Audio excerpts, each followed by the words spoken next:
अमन और पार्वती का प्यार। अमन और पार्वती दोनों एक ही मोहल्ले में रहते थे। बचपन में साथ साथ खेलते, स्कूल जाते। दोनों के परिवारों का आपस में प्यार भी बहुत था, इसीलिए मेला देखने जाना हो, रामलीला देखनी हो या फिर कभी कभार सिनेमा जाना होता तो दोनों परिवार इकट्ठे ही जाते थे। पार्वती के परिवार में उसकी दादी को मिलाकर कुल 5 मेंबर थे। उसके पिताजी पेशे से एक टीचर थे और माँ हाउसवाइफ थी। पार्वती से छोटी उसकी एक बहन थी जिसका नाम नेहा था। बहुत ही संस्कारी परिवार था। दादी सुबह शाम भजन कीर्तन कर परमात्मा का नाम जपती रहती। पार्वती की माँ एक कुशल गृहिणी होने के साथ साथ अच्छी माँ भी थी। उन्होंने अपनी दोनों बेटियों को हर अच्छे बुरे की शिक्षा दी थी। घर बाहर किसी भी तरह की समस्या उन्हें होती तो माँ से बात करके झटपट हल मिल जाता था। पार्वती ने 10वीं क्लास में ही तय कर लिया था कि उसे IAS ऑफिसर बनना है। पढ़ाई में वो बहुत इंटेलिजेंट थी। उसके परिवार में सबको उस पर भरोसा था कि वो अपना सपना जरूर पूरा करेगी। आंखों में ऑफिसर बनने का सपना पाले पार्वती बड़ी हो रही थी। मोहल्ले की सबसे सुंदर लड़की थी पार्वती। लंबे घने बाल, गोरा रंग, खिलखिलाता चेहरा, किसी परी से कम नहीं थी वो। जो उसको देखे बस देखता ही रह जाए। स्कूल में भी हर लड़के की पसंद थी, लेकिन वो इन सब बातों से बेखबर अपने लक्ष्य की ओर बढ़ती जा रही थी। उसने 12वीं में पूरे शहर में टॉप करके अपने माँ बाप का नाम रोशन कर दिया। अब उसे आगे की पढ़ाई के लिए शहर से बाहर जाना था। एक बहुत ही अच्छे कॉलेज में उसका एडमिशन हो गया। बहुत सी हिदायतों के साथ उसे हॉस्टल दिलवाकर उसके मम्मी पापा वापस आ गए। घर वाले थोड़े निश्चिंत इसलिए भी थे क्योंकि उनके मोहल्ले का लड़का अमन भी तो उसी कॉलेज में पढ़ता था, जो पार्वती से 1 साल सीनियर था। अमन के परिवार में उसके मम्मी पापा और एक छोटा भाई था। अमन के पापा की शहर में कपड़ों की बहुत बड़ी और अच्छी दुकान थी। अमन भी पढ़ाई में बहुत अच्छा था। उसे MBA करना था, इसीलिए उसने ग्रेजुएशन में कॉमर्स को चुना। वहीं दूसरी तरफ पार्वती नॉन मेडिकल की स्टूडेंट थी। दोनों का कॉलेज एक ही था। अमन और पार्वती दोनों बचपन के दोस्त थे, इसीलिए पार्वती दिन में एक बार उससे जरूर मिलती थी। कोई भी प्रॉब्लम होती वो अमन को कह देती। ऐसे ही कॉलेज का 1 साल बीत गया। अब पार्वती नए माहौल में एडजस्ट हो चुकी थी। वो बहुत मेहनत कर रही थी। कॉलेज में उसकी अलग पहचान बन चुकी थी। इसके कई कारण थे। पहला, एक तो वो बहुत ही सुंदर थी। एक, उसकी सादगी और उसकी इंटेलिजेंसी के तो सभी कायल थे। हर कोई उससे दोस्ती करना चाहता था। हर टीचर की वो चाहती थी। अपनी माँ को जब ये सब बताती तो माँ को बड़ी खुशी होती। बहुत से लड़कों के ऑफर वो बड़े सलीके से मना कर चुकी थी। उसका ध्यान बस अपने सपने को पूरा करने पर था। इसी तरह 1 साल और बीत गया। उस दिन अमन का कॉलेज में लास्ट दिन था।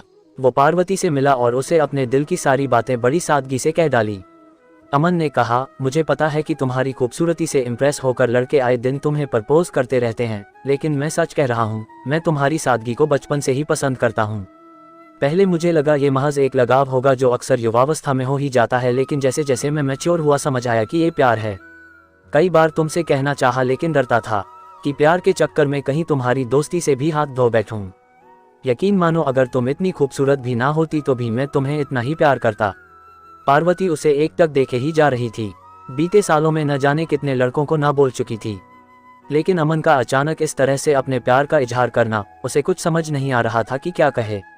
फिर भी अमन को जवाब तो देना ही था। पार्वती ने कहा, अमन तुम बहुत अच्छे लड़के हो। तुम जिसे मिलोगे वो लड़की बहुत भाग्यशाली होगी, लेकिन तुम तो अच्छी तरह जानते हो मुझे मेरे सपने पूरे करने हैं। लाइफ में कुछ करना है। प्यार व्यार के चक्कर में पड़ गई तो कुछ नहीं कर पाऊंगी। अमन ने कहा कि कौन कहता है तुम अपने सपने पूरे ना करो। तुम वो सब करो जो करना चाहती हो।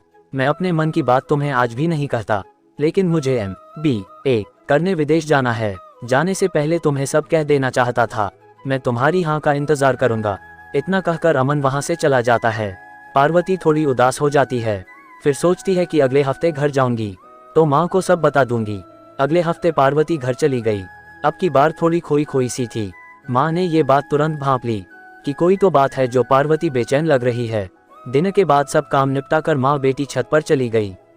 वहां जाकर माँ ने पार्वती से उसकी परेशानी का कारण पूछा तो पार्वती ने झट से वो सब बातें बता दी जो अमन और उसके बीच में हुई थी। अमन एक अच्छा लड़का था। घर में सभी उसे पसंद करते थे। उसकी माँ ने पार्वती को समझाया, अभी तुम अपनी पढ़ाई पर ध्यान दो, इसमें परेशान होने वाली कोई बात नहीं है। वो अच्छा लड़का है, तुम दोनों सेटल हो जाओ, उसके बाद रिश्ता करने में कोई हर्ज नहीं है। देखा परखा लड़का है, परिवार भी अच्छा है। अपनी माँ को सब बताने के बाद उसके मन का बोझ हल्का हो गया। अपनी माँ को प्यार भरी झप्पी देकर वो सोने चली गई। कुछ दिनों बाद पार्वती को अगले सेशन के लिए कॉलेज जाना था। सारी तैयारियां करके उसके मम्मी पापा उसे हॉस्टल छोड़ने चले गए। इस साल तो अमन भी नहीं था वहाँ, इसीलिए उसके मम्मी पापा को उसकी थोड़ी चिंता हो रही थी, लेकिन अपनी बेटी की समझदारी पर विश्वास भी बहुत था। पार्वती को भी अमन के बिना अच्छा नहीं लग रहा था। उसने अपना पूरा ध्यान पढ़ाई पर लगा लिया, वो कोई कमी नहीं छोड़ना चाहती थी। कॉलेज का लास्ट ईयर था, वो पूरी तरह पढ़ाई में लग गई। एक दिन राजेश नाम के लड़के की नज़र पार्वती पर पड़ी। वो उसकी खूबसूरती देखकर पागल हो गया। अगले ही दिन उसने पार्वती को प्रपोज कर दिया। पार्वती ने बड़े ही सलीके से उसे मना कर दिया, लेकिन अमीर घर का इकलौता साहिबजादा तो जिद पर अड़ गया कि उसे तो पार्वती किसी भी कीमत पर चाहिए थी। वो हर रोज उसे परेशान करने लगा। पार्वती बहुत तंग हो गई थी उसकी हरकतों से। वो परेशान रहने लगी थी। इसका असर उसकी पढ़ाई पर भी पड़ रहा था। राजेश उसे किसी भी कीमत पर पाना चाहता था। जब वो नहीं मानी तो उसने पार्वती के चेहरे पर एसिड फेंकवा दिया। इस हादसे के बाद पार्वती की जिंदगी बदल गई। उसने जीने की उम्मीद छोड़ दी। हमेशा हंसती रहने वाली लड़की की आंखों से आंसू नहीं सूखते थे। उसके परिवार से उसकी हालत देखी नहीं जाती थी। 3 साल बीत गए, लेकिन पार्वती तो जैसे पत्थर बन गई थी। उसका आत्मविश्वास खो चुका था। अपने आप को शीशे में देखने से डरती थी। इन्हीं सब के बीच अमन का आना हुआ। जब उसे पार्वती की हालत का पता चला तो उससे मिलने चला आया। पार्वती की ऐसी दुर्गति देखकर वो अंदर तक हिल गया। उसने अपने आप को बड़ी मुश्किल से संभाला, बिल्कुल नॉर्मल होकर पहले की तरह बातचीत की और अगले ही दिन अपने मम्मी पापा के साथ पार्वती के साथ शादी लिए का प्रस्ताव लेकर उसके घर आ गया। पार्वती के परिवार वाले उनकी अच्छाई से अभिभूत हो गए। पार्वती ने अमन से अकेले में बात करने की इच्छा जताई। पार्वती ने अमन से कहा कि तुम क्यों अपनी जिंदगी बर्बाद कर रहे हो, तुम्हें तो एक से एक लड़की मिल जाएगी। अमन, तुम्हें मुझसे सहानुभूति है, तुम इसीलिए मुझसे शादी कर रहे हो ना? अमन ने कहा, हाँ मानता हूँ कि एक से बढ़कर एक लड़की मिल जाएगी, लेकिन तुम हो पार्वती। मैंने तुम्हें चाहा है, केवल तुम्हें।